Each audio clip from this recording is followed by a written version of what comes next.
Africa's greatest empire you've probably never heard of. When people talk about Africa's greatest empire, they mention Mali. But what if I told you that an empire rose from Mali's shadow and became even bigger, richer, and more powerful? When the mighty Mali Empire began to fade in the 15th century, many believed West Africa's golden age was coming to an end. Trade slowed, authority weakened, and once great cities lost their influence. But history was not finished. From the banks of the Niger River, a new power was already rising, quietly at first, then with unstoppable force. This was the Songhai Empire, the largest and most powerful empire Africa would ever produce.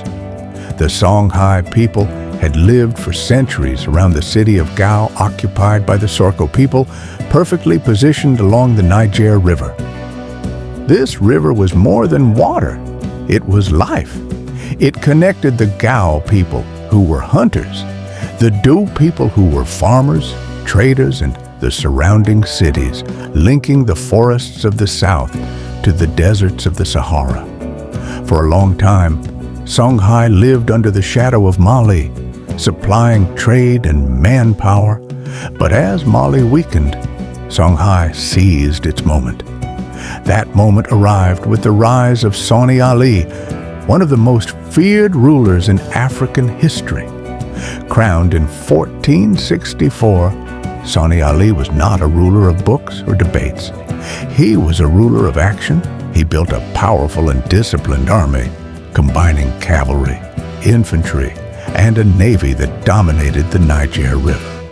With speed and force, he crushed rivals and expanded Songhai's borders in every direction. One by one, great cities fell under his control: Timbuktu, Djenné, and key trade centers that controlled the flow of gold and salt across West Africa. Under Sani Ali, Songhai transformed from a regional kingdom into a true empire. Merchants flourished under protection, enemies trembled at his name, and the Niger River became a military highway. Yet Sani Ali ruled harshly. He mixed Islam with traditional beliefs and tolerated no challenge to his authority. Scholars criticized him, but soldiers followed him. When he died in 1492, he left behind a vast empire, powerful but fragile. Out of this tension rose Askia Muhammad, the man who would give Songhai its golden age. Unlike his predecessor, Askia Muhammad ruled with organization and vision. He restructured the empire into provinces, appointed governors, established courts of law, and created a stable taxation system that filled the empire's treasury. He embraced Islam fully and used it to unite the empire administratively while still respecting local traditions. Askia Muhammad's reign turned Songhai into more than a military power. It became a center of civilization. Trade expanded across the Sahara, linking West Africa to North Africa and the wider Mediterranean world. Gold flowed north, salt flowed south, and Songhai stood at the center of it all, taxing every caravan that passed through its lands. Wealth poured into the empire not because Songhai owned all the gold, but because it controlled the routes. At the heart of this prosperity stood Timbuktu, a city often misunderstood and underestimated. Timbuktu was not just rich, it was brilliant. Its universities and libraries attracted scholars from across Africa and beyond.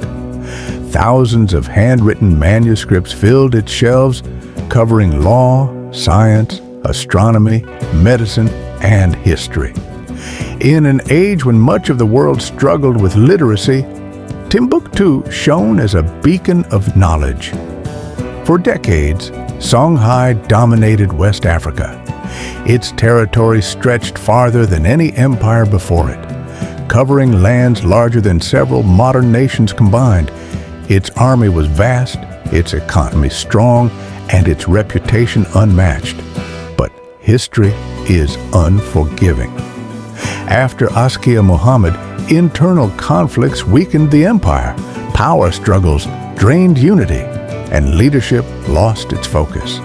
Then, in 1591, a new enemy arrived, one that Songhai had never faced before. Moroccan forces crossed the Sahara armed with gunpowder weapons. At the Battle of Tondibi, Songhai's soldiers fought bravely, but courage could not overcome cannons and firearms. The empire collapsed, not because it lacked strength, but because the world had entered a new era of warfare. Yet, Songhai did not disappear into silence. Its systems of governance influenced later West African states. Its manuscripts preserved African knowledge for generations.